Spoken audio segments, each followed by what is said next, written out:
हाय दोस्तों। वैसे आपका एग्ज़ाम तो कल होगा, जिसकी वजह से आप इस वीडियो पर आए हैं। तो अगर आपको जानना है कि आज के फर्स्ट और सेकंड शिफ्ट में कौन से एग्ज़ाम में कैसे क्वेश्चन आए थे और किस टाइप के क्वेश्चन आए थे, जो आपके लिए बहुत ज़्यादा हेल्पफुल होगा, ठीक है? तो ये वीडियो उसी पर है कि आज के जो सेकंड शिफ्ट है, सेकंड शिफ्ट के का रिव्यू ये मेनली ये वीडियो उसी पर आधारित है, ठीक है? तो पहला मैथ का हम जानते हैं, इसके बाद फिज़िक्स का जानेंगे। तो मैथ का क्वेश्चन आया था कि जो एक दिया था, सेट दिया था, उसमें पूछ दिया था पावर सेट, यानी कि पावर सेट पूछा था और उसमें पूछ दिया कि कितने से पावर सेट में कितने एलिमेंट होंगे। तो ये पहला क्वेश्चन था, सेट से रिलेटेड था। दूसरा सेकंड क्वेश्चन था जो कि बहुत ज़्यादा आसान था। आपने ऐसे क्वेश्चन को हल किया होगा, sine inverse x plus cos inverse x क्या होता है? पाई/2 होता है। तो पाई/2 हो गया और ये कॉस एक्स, यानी कि इसका आंसर कितना होगा? 0। बहुत सिंपल सा क्वेश्चन था, बहुत सिंपल क्वेश्चन। और एक ये क्वेश्चन था इंटीग्रेशन का, नीचे दिया था ई की पावर 2x प्लस 1 का होल स्क्वायर और उसके ऊपर में था ई की पावर 2x, ठीक है? तो ये बहुत ज़्यादा सिंपल था। ओके। सो और अगला था एक कोऑर्डिनेटिक इक्वेशन से, जिसमें रूट्स दिए गए थे और पूछ रहा था उसका इक्वेशन, ठीक है? तो बहुत ज़्यादा आसान क्वेश्चन है, ठीक है? वैसे आपको घबराने की नहीं ज़रूरत नहीं है कि अगर आपका जो नेक्स्ट डे में अगर एग्ज़ाम है तब, ठीक है? तो अगला क्वेश्चन है एक लिमिट से बहुत क्वेश्चन आसान ही होते हैं हमेशा। एल हॉस्पिटल रूल लगाकर हम किसी भी क्वेश्चन को आसानी से कर सकते हैं। फिर एक क्वेश्चन था मीडियम से, यानी माध्यिका पूछी गई थी। फिर एक था ऑर्डर एंड डिग्री। हाँ, order and degree first shift में भी आया था, सेकंड शिफ्ट में भी आया है। तो ये बहुत आपके भी शिफ्ट में जरूर ही आएगा, ठीक है? तो ये बहुत ज़्यादा इंपॉर्टेंट है। और क्या, एक कॉन्टीन्यूटी से क्वेश्चन पूछा गया, कॉन्टीन्यूटी दिया था और पूछ रहा था के का मान वैल्यू पूछें। तो किस तरह से क्वेश्चन था जो कि बहुत ज़्यादा सिंपल होते हैं, ठीक है? अगला दिया है कि change of volume of the cube, यानी कि जो क्यूब है उसके वॉल्यूम में चेंज से रिलेटेड कुछ क्वेश्चन था कि उसकी दर ये है, वो उसकी दर वो है, इस तरह से कुछ क्वेश्चन पूछा गया था, ठीक है? और अगला है, एक दिया था, ये दिया था, एक अवयव दिया था और पूछ दिया था एडजेकेंट, यानी एडजेकेंट ए का ट्रांसपोज, यानी कि उसका परिवर्त अवयव पूछा गया था, ठीक है?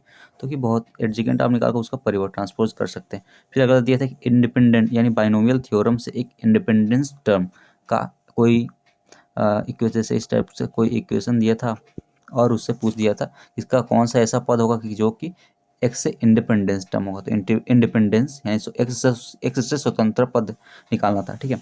अगला क्या दिया था, एक क्वेश्चन बहुत ज़्यादा आसान था, ठीक है? इसका क्रॉस मल्टीप्लाई, इसका क्रॉस मल्टीप्लाई, इसका क्रॉस मल्टीप्लाई, इसका क्रॉस मल्टीप्लाई, फिर इसका हम मल्टीप्लाई करके आंसर इसका निकाल सकते हैं, ठीक है?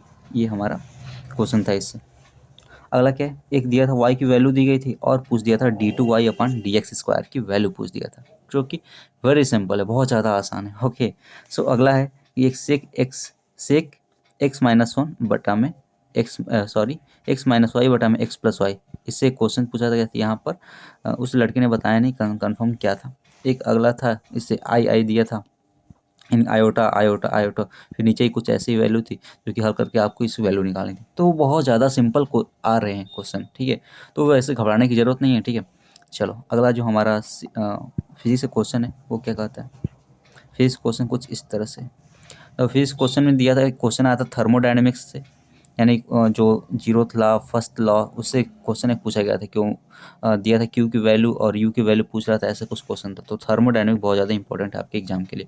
बल्कि एक ऑर्बिटल वेलोसिटी से रिलेटेड क्वेश्चन पूछा गया था कि जैसे एक अर्थ है और यहाँ का इसका रेडियस आर दिया था, ठीक है? तो एच ऊंचाई पर उसको पूछ दिया कि ऑर्बिटल वेलोसिटी क्या होगी, ऐसा कुछ क्वेश्चन था। तो एच आर प्लस एच हो जाएगा, ठीक है? तो ये बहुत ज़्यादा क्वेश्चन आसान ही थे। और एक बहुत सिंपल सी क्वेश्चन एक ऐसा था, एक एसएसएम से था, एसएसएम सिंपल हार्मोनिक मोशन पर से क्वेश्चन पूछा गया। अगला एक रूप ब्रेक, यानी कि ऐसा कुछ क्वेश्चन था कि एक रस्सी की लंबाई इतनी थी और उसमें 40 केजी का भार था, और अगर रस्सी की लंबाई आधी कर दी थी, अगर उस पर भी 40 केजी का भार, लंबाई बस आधी की गई, तो पूछ रहा था कि रस्सी पर तनाव क्या होगा। तो क्या होगा, उसका जो पावर होगा सेम ही होगा। क्यों सेम होगा? क्योंकि इसके रेडियस को नहीं चेंज किया जा रहा है, इसके बस लेंथ को चेंज किया जा रहा है। तो ऐसा ही क्वेश्चन कुछ था। ओके। अगला एक कॉर्नोट इंजन, अब बहुत ज़्यादा इंपॉर्टेंट है। Carnot engine is very important for your exam, okay? So you can not leave it.